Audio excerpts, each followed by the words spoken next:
Queridos amigos, bienvenidos a otro episodio del canal del Coronel. Seguimos en Bucaramanga y además agradecemos a la universidad, a la UNAP, que nos preste sus instalaciones, estas maravillosas instalaciones, y a sus técnicos que nos están ayudando muchísimo para seguir analizando qué es lo que está sucediendo con Venezuela, la relación que tiene con Colombia, lo que está pasando con Estados Unidos, con este asedio naval que está ejerciendo Estados Unidos, Donald Trump, sobre Venezuela, y también lo que significa sobre todo la parte humanitaria, la parte de estas personas que tienen que emigrar, que se encuentran no solamente en Colombia, sino en otras partes del mundo, me refiero a venezolanos, este mayor éxodo de todo el planeta, muy desconocido en Europa y en España. Y tenemos con nosotros también una grandísima analista que es Joana. Joana, bienvenida al canal del Coronel. Cuéntanos lo primero, por favor, Joana, ¿quién eres tú? Para que te conozcan bien a fondo todos nuestros queridos seguidores. Muchas gracias, Pedro. Mi nombre es Joana Reyes. Yo soy docente e investigadora de la Universidad Autónoma de Bucaramanga, específicamente de un área que se llama el Instituto de Estudios Políticos. Yo de profesión soy abogada con una maestría en políticas públicas y actualmente estoy haciendo mi doctorado en España en la Universidad de Granada en estudios migratorios. Hemos trabajado desde la universidad, desde que empezó el éxodo migratorio más o menos en el 2015, por una parte en temas de acción humanitaria desde la universidad, y en estos momentos estamos trabajando desde la academia para analizar un poco las respuestas institucionales en torno a los migrantes y qué está pasando actualmente con esa visión del gobierno frente a los migrantes venezolanos que todavía se encuentran acá y esos flujos que todavía siguen pasando. Interesantísimo, porque además, fíjate, estás haciendo el doctorado y además en la Universidad Española, oye, qué bien, y me complace mucho oír eso, con lo cual estás investigando todos los días sobre este tema migratorio terrible, ¿verdad?, de estos venezolanos que tienen que escapar de su país, porque evidentemente a nadie le gusta desplazarse de esta forma y de esta forma tan mayoritaria, y empezaríamos un poco por las causas raíz. ¿Por qué estas personas, estos venezolanos, siguen escapando de su país? Llevas tanto tiempo, sobre todo desde 2019, huyendo de su país. ¿Cuáles son las causas que tú podrías decirnos más importantes para que se produzca precisamente este éxodo tan terrible? Han habido distintas olas migratorias, ¿no? Y el perfil de los migrantes ha sido distinto en cada una de esas olas migratorias.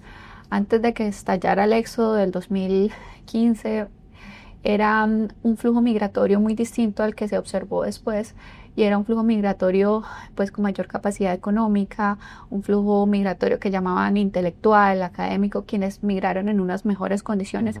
Quizás las causas que se atribuyen específicamente a ese primer flujo migratorio pues era un poco la sensación de que se venía una crisis política importante. Ya habían empezado a suceder algunos aspectos respecto a la economía de Venezuela que obligaron también a esas personas a empezar a migrar bajo unas mejores condiciones que podríamos llamar. Esa siguiente ola migratoria empieza a salir de Venezuela porque la situación ya económica, política, humanitaria, de salud empieza a complicarse y realmente es bastante deplorable la situación de esta población. Entonces empieza esta ola migratoria ya sin precedentes para toda Latinoamérica. Las causas es hambre, podemos decir es hambre, es físicamente hambre lo que estaba pasando esta comunidad, y entonces empieza a darse esta gran ola migratoria. Actualmente, como lo dice Alba, se ha empezado a evidenciar un poco ese cambio, ese perfil. La primera, esa ola que hubo entre el 2015 y 2022 más o menos, era población joven, que representó un bono demográfico para Colombia, que es un país que se está envejeciendo. ¿Ah, sí? Sí, al igual que... Como en Europa. Como en Europa. Anda, fíjate, perdona, porque yo pensaba que aquí en los países hispanoamericanos seguía habiendo un importante incremento de la población, que seguía habiendo muchos niños. Sabes que en Colombia y en algunos países de Latinoamérica hemos tenido un salto en mucho menor tiempo que lo que pasó en Europa. Entonces el descenso de los nacimientos es igual, casi igual que en algunos países europeos. Y lo que era una pirámide poblacional hace unos años ya se convirtió como en una figura en la que en la mitad todavía hay un pequeño bono demográfico, lo que llamamos los millennials, pero que al final ya se empieza a estrechar. Por eso hay un tema también en torno a las pensiones y además en el país ya una preocupación creciente, pero Colombia ya es un país que se está envejeciendo. Entonces la mayor cantidad de población venezolana que ha ingresado al país es población joven. Y que realmente, si se analiza en términos de cifras, representa un bono demográfico positivo para el país. Entonces, ese fue ese gran grupo. Sí se ha empezado a evidenciar, pero las autoridades y a nivel estadístico no lo han demostrado, que sí ha aumentado ese ingreso al país en estos últimos meses de población adulta mayor. Y pues ha cambiado también un poco esa dinámica, se sigue configurando alrededor del tiempo. Qué bueno. O sea, que primero podríamos hablar de una primera ola de migración, básicamente por motivos políticos, de personas incluso muy solventes económicamente o intelectuales que no estaban de acuerdo con el régimen del señor Maduro y deciden emigrar para no estar inmersos pues, en ese sistema político. Y luego ya se deteriora tanto la situación socioeconómica que, como tú dices, empieza a haber hambre y las personas huyen del país intentando buscar una vida mejor, ¿verdad? Eso serían básicamente las dos olas. Y ¿tú crees que ahora mismo se ha parado, hay menos que personas que salen de Venezuela, pero porque ya casi todas han salido, o todas las que querían salir han salido, o porque hay personas que ni siquiera tienen la posibilidad de poder escapar del país? Hay una disminución, sí, latente en esas rutas migratorias en comparación a hace 3, 4 años, que nosotros veíamos en estas ciudades la ruta de caminantes diaria por las avenidas de la ciudad. Eso ya no lo vemos de la misma forma, se sigue viendo. Si tú sales de la ciudad, tú vas a ver a la población con maletas todavía, pero no de esa misma proporción. Es difícil para un venezolano salir económicamente, es costoso, la documentación no es fácil de conseguir. Si tú quieres salir relativamente en regla del país, conseguir un pasaporte en Venezuela es una situación supremamente compleja. ¿Ah, sí? Sí, el Estado se demora un montón, vale un montón de dinero, entonces no es fácil salir legalmente. Incluso hasta para salir del país hay que pagar, Sí. ¿no? Entonces es difícil para las personas.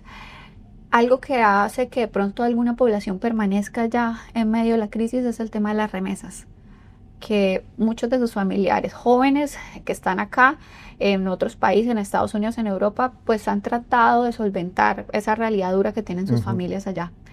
Entonces quizás por eso se ha atenuado un poco el proceso migratorio en Venezuela, tal y como lo veíamos hace unos años. O sea, que esas remesas que aportan las personas, los muchos millones que ya han salido del país, en cierto modo están sosteniendo al país y están impidiendo que haya una inmigración todavía mayor. Lo que se dice, hablando pues como decíamos del subregistro que debe haber, más o menos 8 millones de personas están afuera. Entonces esas remesas también que estas personas están produciendo, de alguna manera han tratado de mermar y sustentar esa situación de esas familias que se quedaron allí. ¿Cómo ha sido la integración de los venezolanos en general en Colombia? ¿Han sido bien recibidos? Tú decías que era una manera de incrementar la población, de que incluso fuera fuerza laboral.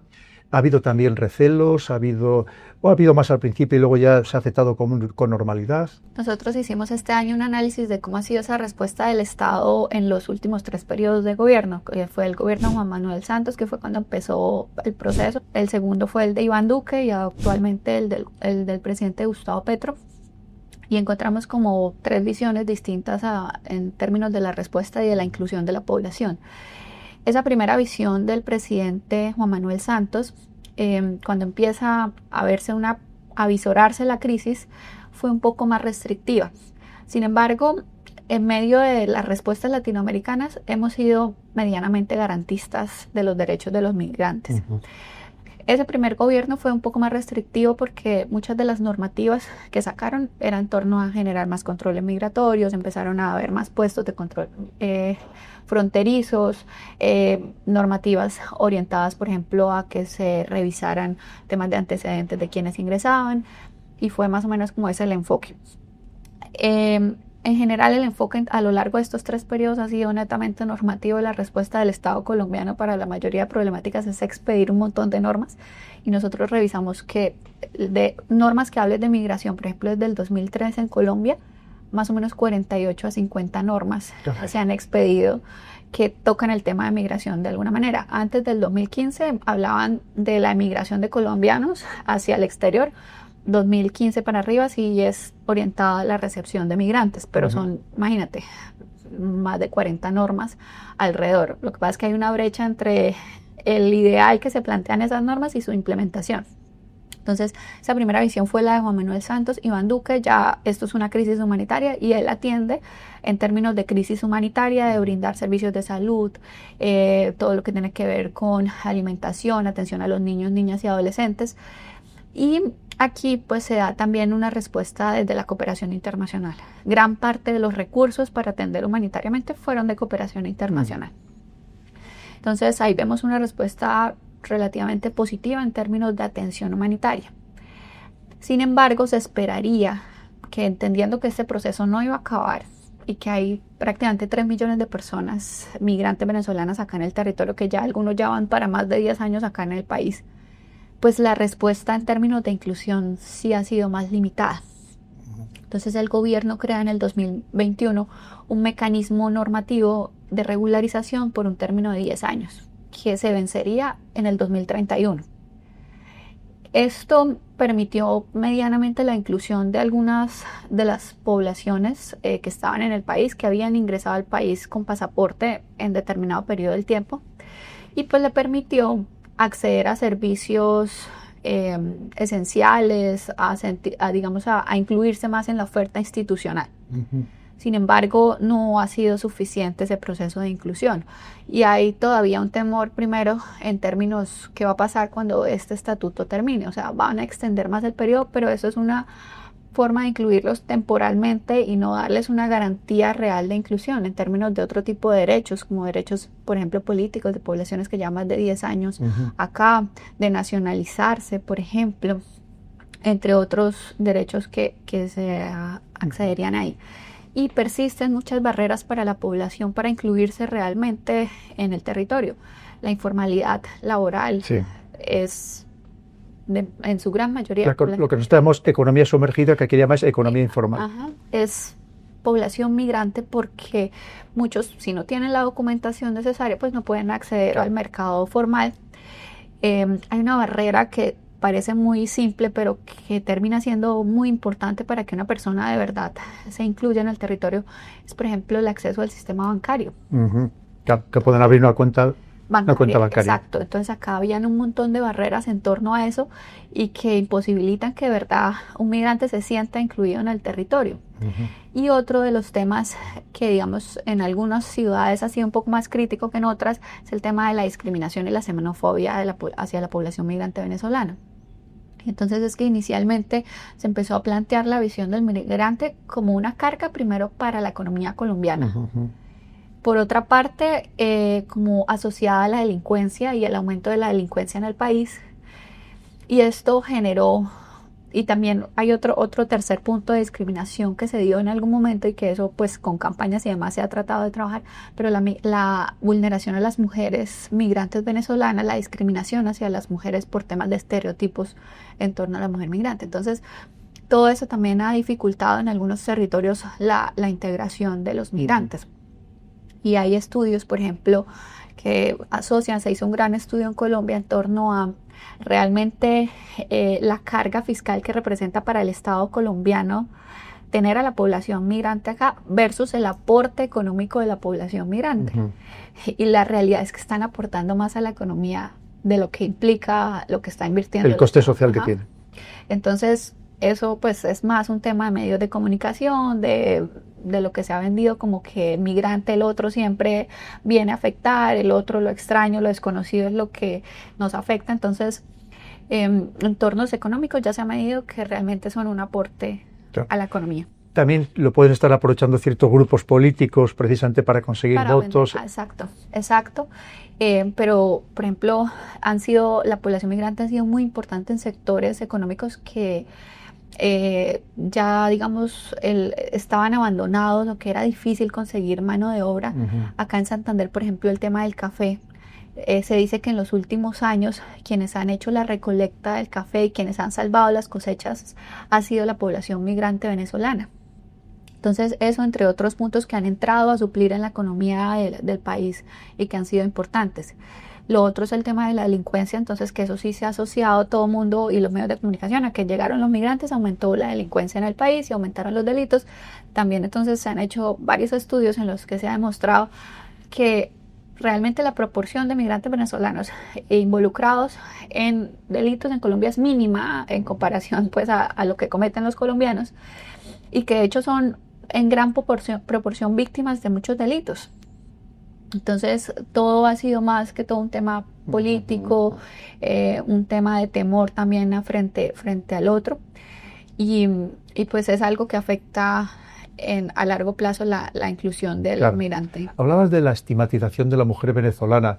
Me contaban ayer mismo que se las considera un poco robamaridos, que estaban quitando los maridos o que digamos que estaban captando a hombres colombianos para casarse con ellos, ¿no? Sí, eso es un estereotipo que empezó sobre todo por unos medios de comunicación, creo que inclusive de esta zona del nororiente colombiano, que sacan noticias en torno con ese mismo mensaje y ese mismo lenguaje.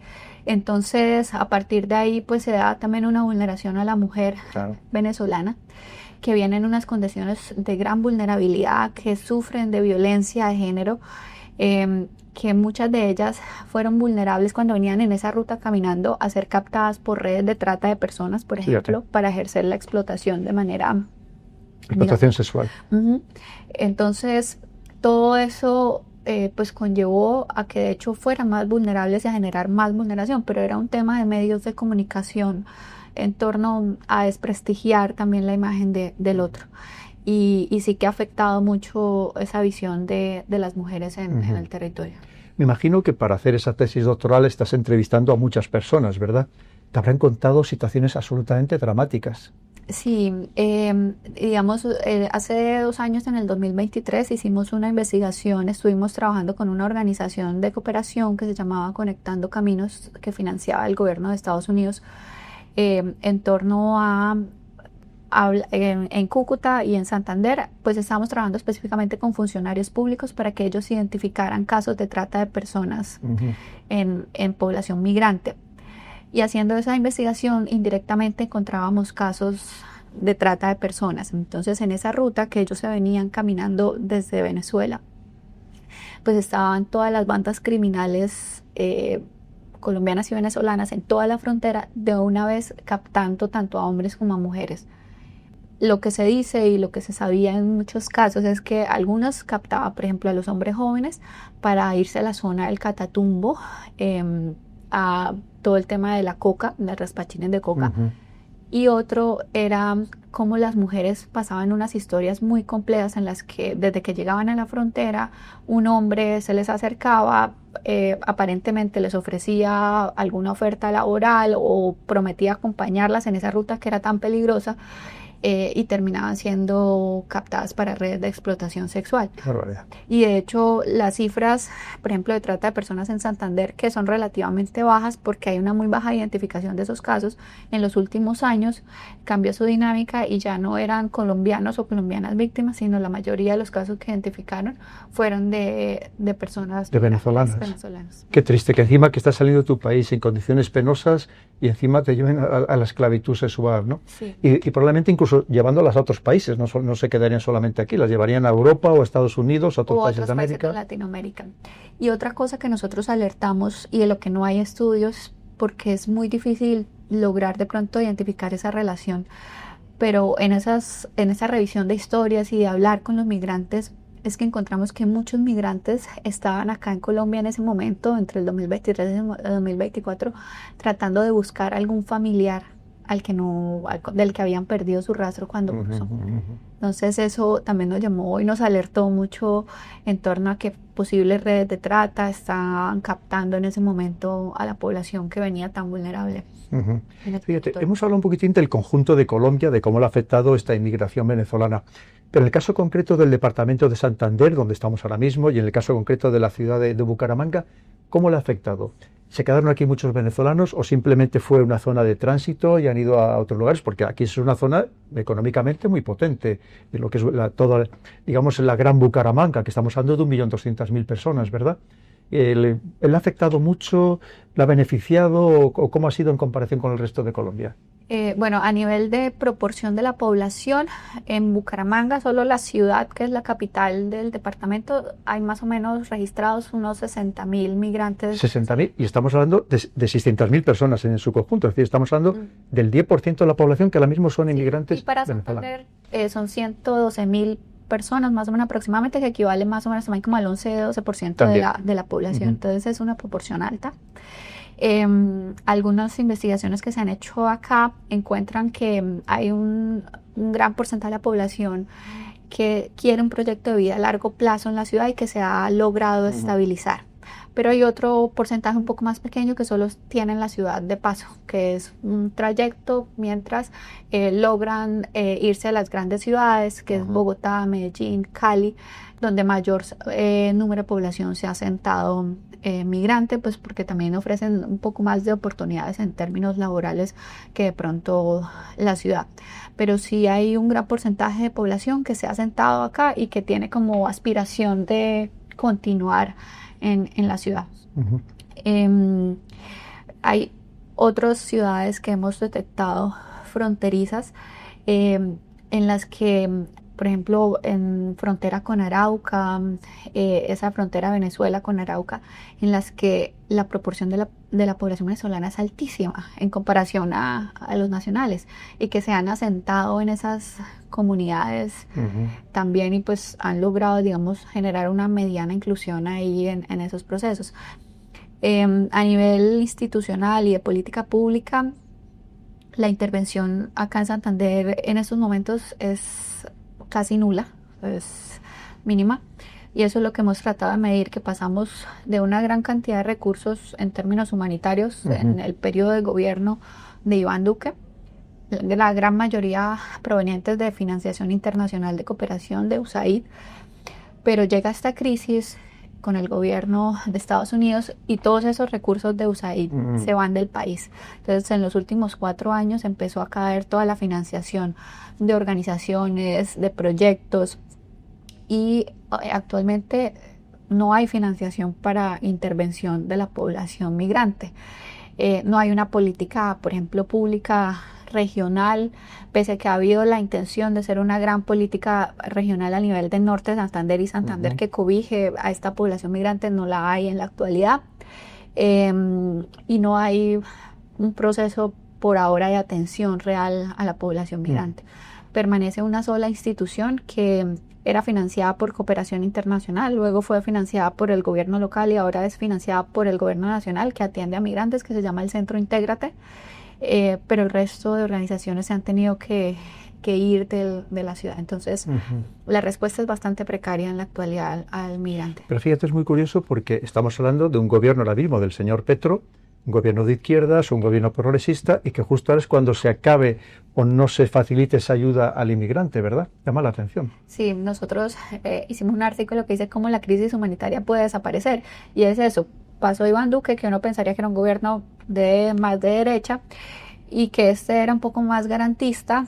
En términos de financiación, hay un gran plan organizado por Naciones Unidas que recogía las respuestas estatales y que medía esa intervención a nivel económico de los países, y entonces en esa última medición pues no hay 0 recursos del gobierno colombiano orientados a atención humanitaria y de inclusión de la población. Entonces, esto es muy grave porque sigue estando la población acá. Tenemos 3 millones de personas aproximadamente en el país, pero no hay una respuesta real institucional en términos de la inclusión. Fíjate, aunque nos salgamos un poco del tema, antes estás mencionando a Cali. Es que últimamente me contaban que Cali ha cambiado completamente, que ahora mismo tiene un dinamismo económico y social impresionante, que incluso la inseguridad que había antes casi ha desaparecido, o que por lo menos está mucho mejor. Esa es la realidad, porque muchas es lo que me contaron estando en España. Unas personas que acababan de venir de Cali, que les había dado muy buena impresión el nuevo Cali que habían visto. Si bien es que en términos de un crecimiento de la ciudad sí se ha visto, en términos institucionales, una inversión en infraestructura en la ciudad de Cali, pero en términos de violencia está bastante acrecentada en estos últimos meses. ¿Ah, sí? Sí, todo el tema del conflicto que se está agudizando, el tema de las bandas criminales que están ahí en toda la zona del valle por la salida de droga que se da por el Pacífico. Entonces, habría que analizar las cifras especiales, pero lo que escuchamos nosotros a nivel de la realidad de seguridad es que está bien compleja en Cali. De hecho, estos días el alcalde de Cali está amenazado. ¿Ah, sí? Entonces, la situación de seguridad es bien compleja ahorita en Cali. ¿Y cómo es la situación en general de seguridad en Colombia? está mejorando, se está deteriorando en general, porque claro, también llega muchas veces noticias quizá demasiado escandalosas, demasiado escabrosas, y a lo mejor tampoco coinciden con la realidad. ¿Tú crees que está mejorando en general y con este gobierno del señor Petro está mejorando o se está empeorando? Porque me comentaban ayer mismo que parece ser que ha retirado fuerzas policiales y militares de algunas partes del país por cuestiones políticas y que ahí se está deteriorando precisamente la seguridad por haber retirado esas fuerzas. Lamentablemente, no es solo la percepción de nosotros como ciudadanos, sino si las cifras sí lo demuestran, sí ha habido un aumento y un recrudecimiento de la violencia en las regiones. Algo de que nosotros no veíamos hace varios años y que se dio estos últimos periodos fue el tema, por ejemplo, del desplazamiento a través de las comunidades por grupos armados. Entonces, ¿Todavía? Hubo un gran desplazamiento de población del Catatumbo entre grupos armados y el ELN en esta zona también del nororiente colombiano. Y sí es que en ciudades, por ejemplo, como estas, percibimos un aumento y se identifica a nivel de estadístico un aumento de delitos. Por ejemplo, algo que fue alarmante en la ciudad acá en el último año, un delito que acá no se daba. Nosotros éramos una ciudad que ostentaba de ser una ciudad relativamente tranquila, y es, por ejemplo, el tema del sicariato. Entonces, sí, los asesinos profesionales, los asesinos a sueldo.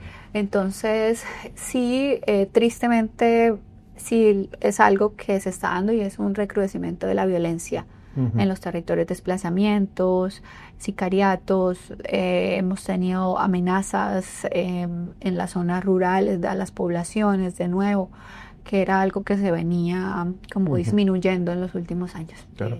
Fíjate, enlazándolo con eso, el otro día hubo una noticia que yo lo vi aquí en la televisión, salió también en la prensa en España y además en portada, porque ha sido un poco llamativo, por decirlo de una manera suave, que el asesino del político Uribe, que como por ser menor, solo se le haya condenado a 7 años de reclusión en un centro de menores, ¿no? Esto yo me imagino que habrá creado también mucha polémica dentro de aquí del país, porque la ha creado incluso en España, ha llamado la atención, y me imagino que aquí muchísimo más. Sí, es que al ser menor de edad, el sistema en Colombia de niños y adolescentes sí tiene, digamos, más que penas, no se les llaman así como las medidas que se adoptan. Perdóname, de hecho en la prensa española salió que había sido sancionado. Sí, son sanciones son unas sanciones mucho menores a las que podría recibir un adulto, y eso tiene que ver con esa ley de infancia y adolescencia que está en el país. Entonces, si no me equivoco, porque yo no soy penalista, son alrededor de 8 años máximo las sanciones, y se dan beneficios por aceptaciones de los cargos. Entonces, tiene que ver un poco con ese sistema garantista que a veces se ha criticado frente a los niños, niñas y adolescentes en el país, que se critica mucho en torno a si ese sistema permite que los niños sean instrumentalizados o los jóvenes sean instrumentalizados para cometer ciertos delitos. Pero es una ley que tenemos desde el 2006, es el sistema de menores, y que pues tiene una visión muy desde que el joven debe restaurarse, repararse y no penalizarse como tal, para que realmente sea una persona que se rehabilite y se reintegre en la sociedad.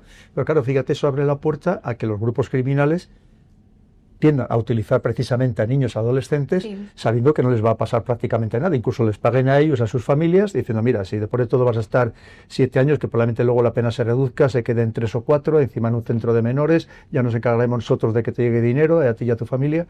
Esto también abre una puerta a que todavía haya mayor violencia, ¿no? Y es un tema estructural también de la falta de condiciones que tienen muchas de estas familias, estos niños, en los entornos en los que crecen de violencia, que pues también los hacen vulnerables a ser parte de estas bandas criminales, y el abandono estatal en algunos territorios en los que el Estado son estas bandas. El Estado son estas bandas. Entonces esto genera pues ese ciclo también en la que los jóvenes entran a ser parte de esto. Si no se interviene estructuralmente estas sociedades, pues difícilmente podremos... Esos son los debates que he visto aquí en la televisión, evidentemente. Mira, volviendo un poquitito ya a Venezuela, ya vamos terminando, ¿tú crees también que ahora es el momento en el que Donald Trump ha hecho una apuesta muy grande mandando estos buques, hasta un submarino de propulsión nuclear a las costas venezolanas, que no puede dar marcha atrás. ¿Es el momento de inflexión, el punto de inflexión para que el señor Maduro finalmente salga del país o sea depuesto como presidente?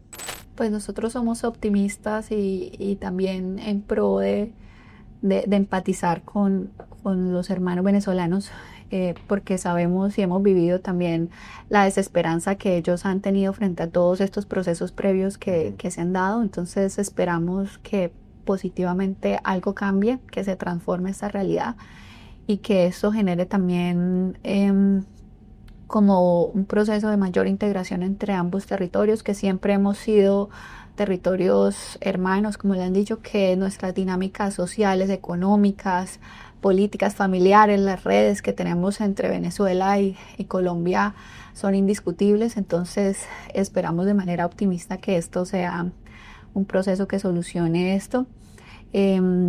Respecto a la migración, creemos que si esto pasa va a generar que quizás haya un flujo de vuelta a la migración, porque haya retorno, porque hay mucha gente en los estudios y en las encuestas que se hacen que dicen que si se mejorara la situación regresarían a su país. Entonces esto pues volvería a cambiar esas dinámicas. Y también pues que a nivel político mejorara estas relaciones de estos dos países. Nosotros a nivel territorial teníamos muchos lazos económicos, comerciales en Santander con Venezuela, que desde la crisis pues son inexistentes. Entonces creo que esto beneficiaría en cualquier medida. Totalmente. Muy bien. Pues queridos amigos, otra maravilla de intervención, porque lo que os digo siempre, tenemos que hablar con las personas que de verdad saben de los temas, que los están viviendo, que hablan con los actores, con los afectados, con este caso con los emigrantes, con nuestros hermanos venezolanos que han tenido que salir del país por cuestiones políticas, por cuestiones sociales, por cuestiones económicas, y que nadie mejor que Joana, que nos lo ha explicado de manera maravillosa, porque ha estado con ellos, les ha entrevistado y además está investigando porque está haciendo el doctorado en la Universidad de Granada. Así que esperemos, que seguro que le va a salir fenomenal este doctorado y va a ser una gran doctora y va a seguir ejerciendo la docencia, la enseñanza e iluminándonos, ilustrándonos a todos con toda su grande sapiencia. Así que, queridos amigos, os emplazo para el próximo programa y vuelvo a dar las gracias a la universidad, a la UNAP, aquí en Bucaramanga, en Colombia, por prestarnos sus instalaciones, y a sus técnicos, que los tenemos ahí detrás, a Henry, que es maravilloso, que nos está ayudando muchísimo, que sin él hubiera sido imposible realizar estos programas.